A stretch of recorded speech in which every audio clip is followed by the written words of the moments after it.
Krishna, Krishna Krishna, Hare Hare, Hare Rama, Hare Rama, Rama Rama, Hare Hare, Hare Krishna, Hare Krishna, Krishna Krishna, Hare Hare, Hare Rama, Hare Rama, Rama Rama, Hare Hare, Hare Krishna, Hare Krishna, Krishna Krishna, Hare Hare,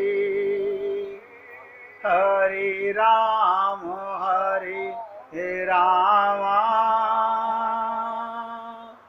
Rama Rama, Hare Hare। अब सभी पुण्य आत्मा ध्यान से सुनिएगा। क्या पूछा? भगवान हमारा हित चाहते हैं तो हमें इस झूठे दुख वाले संसार में क्यों भेजा? तो संत क्या समझाते हैं? आपकी रुचि से भेजा। क्या मतलब? जैसे आपके पिता पैसा कमाते हैं और पैसों का सदुपयोग करना चाहते हैं, ध्यान से सुनो, फिर वो आपके लिए मिट्टी आदि के नकली खिलौने क्यों ना लाते हैं? कारण ये बालक वैसा ही चाहता है, आप नहीं चाहो तो बिल्कुल नहीं देंगे। आप माँ बाप से जिद करते हो हमें ये खिलौना चाहिए, हमें ये चाहिए, हमें ये चाहिए। नकली खिलौनों में, नकली सुख में, नकली संसार में। इसी प्रकार परमात्मा ने देखा संसार मिट्टी का खिलौना है, आप नहीं चाहो, ये साक्षात परमात्मा का स्वरूप है। ध्यान से सुनो, यही संसार, अब आपको एक बात विशेष बताने जा रहा हूं, यही संसार मिट्टी का संसार है और यही संसार परमात्मा का स्वरूप है। ये क्या मतलब? आप अपने को देह मानते हो, आप अपने को शरीर मानते हो, अपने को स्त्री पुरुष मानते हो, अपने को ब्राह्मण क्षत्रिय वैश्य शूद्र मानते हो, अपने को पैसे वाला और निर्धन मानते हो, तो ये दुख का संसार है। और आप अपने को आत्मा मानते हो, भगवान से प्रेम करते हो, तो यही संसार भगवान का स्वरूप, परमात्मा का स्वरूप है। क्योंकि भगवान ने कहा वासुदेव सर्वम, बस इतनी सी बात। भगवान ने कहा वासुदेव सर्वम, ये पूरा संसार मैं ही बना हूं। हम लाख कोशिशें कर लें, हम कैसे देखें सब में भगवान को? अपना बेटा अपना दिखता है। ध्यान से सुनो, अपना बेटा काड़ा लंगड़ा लूला भी हो, वो अपना दिखता है। यही तो मिट्टी का खिलौना है, यही तो पाप है हमारे।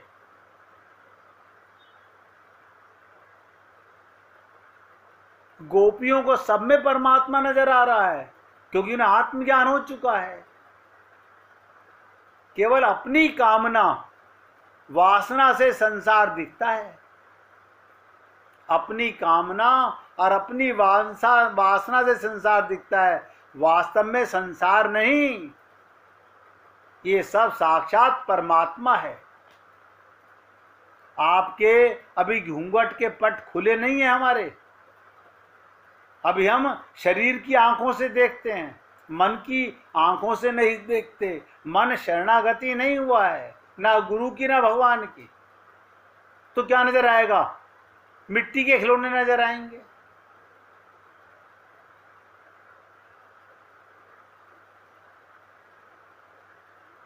आपको आत्मज्ञान हो जाए, ध्यान से सुनो, आप अभी क्या कहते हो? बस और कुछ दिन के मेहमान हैं, फिर मर जाएंगे। ये सबसे बड़ा ज्ञान है। जो अपने को शरीर मानेगा वो मरेगा, कटु शब्द बोल रहा हूं। जो अपने को देह मानेगा वो मरेगा, और जो अपने को आत्मा मानेगा वो चैलेंज से कहेगा राम मरे तो मैं मरूं, वरना मरे बलाए। अब आप देख लीजिए, आप क्या मानते हो अपने आप को। ये सब साक्षात परमात्मा है। भगवान के प्रेमी संत महात्मा कभी संसार में फंसते ही नहीं। आप बताओ, आप सब लोग ध्यान से सुनिएगा, रात को ऐसा कोई नहीं होगा आप लोगों में से जिसने सपना कभी ना देखा हो। हाँ, सपना तो सबने देखा है। अच्छा देखा हो बुरा देखा हो अलग बात है। अच्छे सपने भी आते हैं, बुरे सपने भी आते हैं। तो सुबह उठ के आप क्या कहते हो? सब कहते हो अरे इतना बढ़िया सपना आ रहा था, लेकिन आंख खुलते ही सारा सपना खत्म हो गया। सपना माने झूठा। ये तो आपका तजुर्बा है, और आपका मन ही देखता है सपना। आपका मनोमयी स्वप्न होता है, आपका मनोमयी संसार होता है। और इसी प्रकार से अभी आप और हम लोग आत्मज्ञान में नहीं है, जागृति में नहीं है। हमें आत्मा का होश कम रहता है। होश रहता भी है कि नहीं पता नहीं, लेकिन शरीर का होश सारा दिन रहता है। इसलिए संसार दुखदाई है, इसलिए अपना पराया नजर आता है।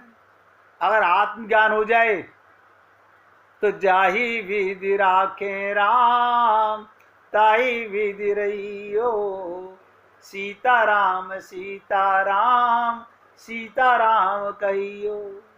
अब आप देख लीजिएगा, शरीर मानते हो तो मिट्टी का संसार है, आत्मा मानते हो तो संसार परमात्मा बना हुआ है।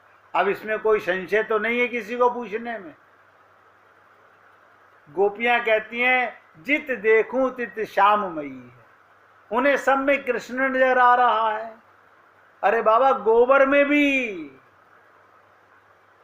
और हम लोग कैसे स्वार्थी हैं, ध्यान से सुनो। एक बार गांव के अंदर कुछ लोगों को, पहले घरों में टॉयलेट तो होते नहीं थे, तो बारात आई हुई है, तो बारात को क्या कह रहे हैं, अपने खेत में लेके जाना, दूसरे के खेत में मत लेके जाना। बोले अरे जंगल में जा रहे हैं तो वहां पर भी अपने खेत में। बोले तू पागल है, आजकल खाद कितनी महंगी हो रही है तुझे पता नहीं है। ये सारी बारात हमारे खेत में जाकर के खाद छोड़ के आएगी तो हमारे खेत का फायदा होगा। आज ये संसार है। ये मिट्टी के मादो जो लोग हैं वो ऐसी बात तो सोचते हैं। इसीलिए मैंने कहा, संत ने कहा ये संसार मिट्टी का खिलौना है, आप नहीं चाहो तो परमात्मा का स्वरूप है। शरीर मानेगा तो संसार मिट्टी का, आत्मा मानेगा तो संसार परमात्मा का। केवल अपनी कामना, अपनी वासना से संसार दिखता है। संसार नहीं है, ये सब साक्षात परमात्मा ही है। भगवान के प्रेमी संत महात्मा कभी संसार में नहीं फंसते। उनकी दृष्टि संसार में नहीं, सदा परमात्मा में रहती है। ये छोटी छोटी बातें आपके साथ सत्संग के माध्यम से रोज प्रयत्न किया जाता है। इनके बताने का तात्पर्य क्या होता है बीच बीच में, कि आप लोगों को शरीर मान के दुख नहीं होना चाहिए, आत्मा मान के प्रसन्न होना चाहिए। अब उद्धव जी के साथ उत्सव मनाने जाते हो, 24 घंटे का उत्सव होना चाहिए, हर दिन उत्सव में होना चाहिए, क्योंकि आत्मज्ञान हो गया। ध्यान से सुनो, जिसे आत्मज्ञान हो गया उसके लिए 24 घंटे का उत्सव है, और जिसे शरीर का ज्ञान है, जो अपने को स्त्री पुरुष मानेगा, उसके लिए बंटाधार है। तो बहुत से संत महात्मा कहते हैं कि कृष्ण ने उद्धव जी को चिट्ठियां लिख करके दी। भगवान ने चिट्ठियां लिख करके दी। पता नहीं उस समय श्री कृष्ण को लिखना भी आता था कि नहीं, ध्यान से सुनिएगा। और ज्ञानी को लिख करके नहीं दिया जाता, उसके हृदय में पूरी बात चली जाती है। चैतन्य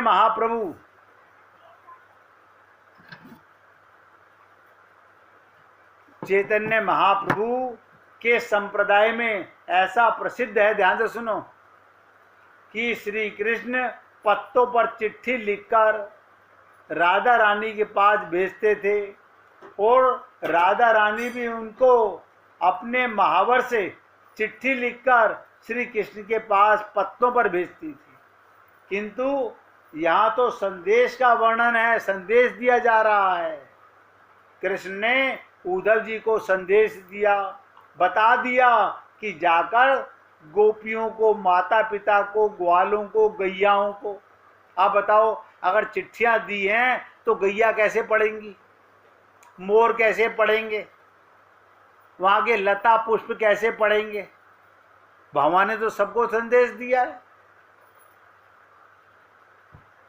इसलिए संदेशा, जैसे संत महात्मा हमारे हृदय में भगवान का प्रेम बिठाते हैं, तो ये विश्वास बताने के लिए कि प्रेम से बड़ी कोई पूजा नहीं है, प्रेम से बड़ा भगवान को बस में करने का कोई मार्ग नहीं है।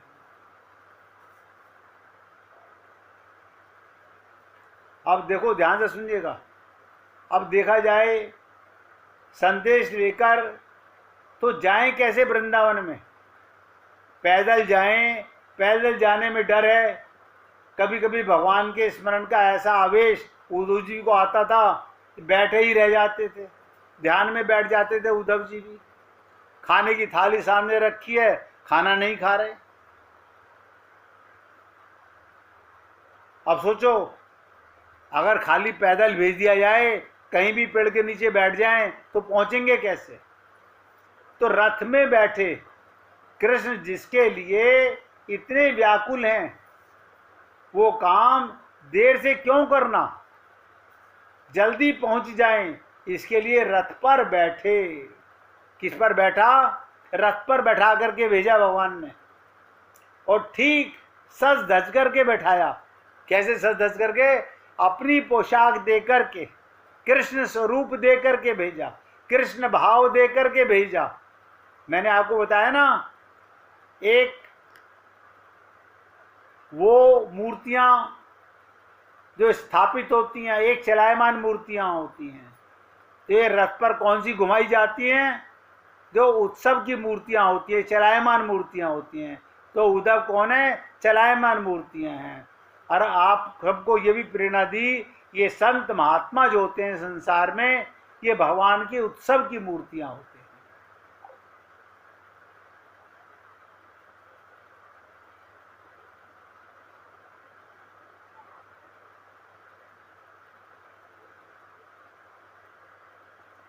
तो पूरी ध्यान से सुनेंगे भैया। भगवान ने रथ पे बैठा करके भेजा, इसलिए रथ पर बैठकर सज धज करके, और हम एक उत्तम काम करने जा रहे हैं, इस पृष्ठ भाव से, प्रकृष्ट भाव से युक्त होकर उन्होंने नंद बाबा के गोकुल की यात्रा की। नंद बाबा के पहले किससे मिले? गोपियों से मिलना। यही निश्चय किया होगा कि पहले माता पिता के पास जाना चाहिए, उन्हीं का नाम कृष्ण ने पहले लिया था। जाना कब, कैसे जाना, कहाँ जाना, पहले किस पर कहाँ पैसे पहुँचना, इसके लिए तो कल तक का इंतजार कीजिएगा। कल आपको ब्रज में प्रवेश कराने का प्रयत्न करेंगे, लेकिन आज जो बात आपको बताई गई है कि आपके मन में भगवान को पाने की खलबली मच जाए, ऐसी धारणा मन में धारो। गीता में आया, कौन्ते प्रति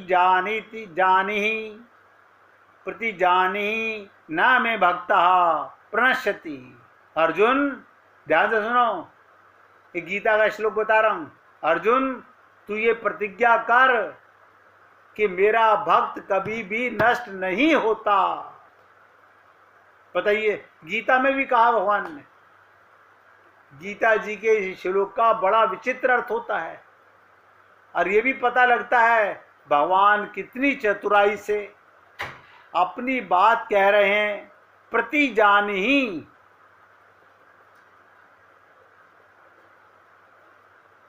जिसका अर्थ होता है तू प्रतिज्ञा कर।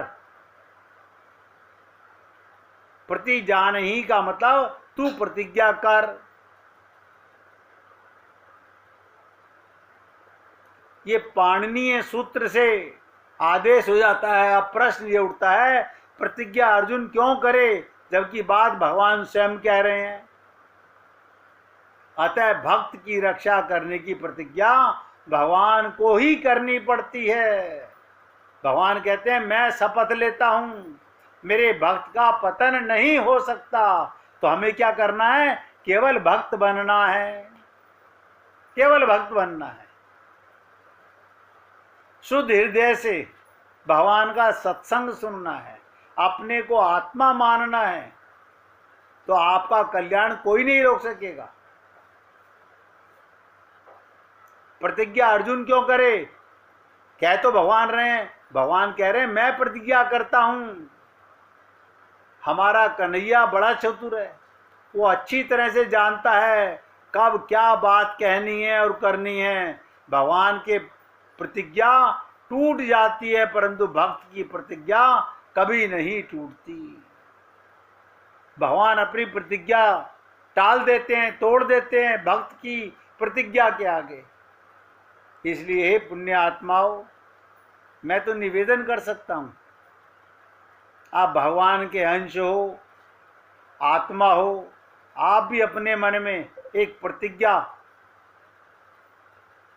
प्रयत्न करो भगवान को पाने की। प्रतिज्ञा कभी नहीं टूटती, ये रहस्य है। और महाभारत युद्ध में ये प्रत्यक्ष देखने को मिलता है। भगवान ने प्रतिज्ञा की थी, मैं युद्ध में शस्त्र नहीं उठाऊंगा। भीष्म पितामह ने भी ये बात सुनी और उन्होंने प्रतिज्ञा की कि मैं भगवान को शस्त्र ग्रहण करवा के दिखाऊंगा। भगवान को शस्त्र उठा के दिखाऊंगा। क्यों उठाएंगे? अब आप सोचिएगा, क्या दिक्कत है?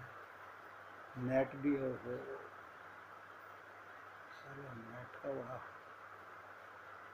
कनेक्टेड तो है।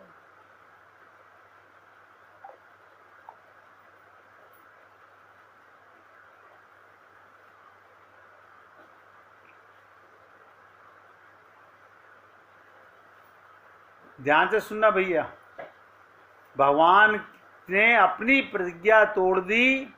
किसके लिए? भक्त की प्रतिज्ञा के आगे। एक दिन भीष्म पितामह ने ऐसा भयंकर युद्ध किया, अर्जुन के प्राण संकट में पड़ गए।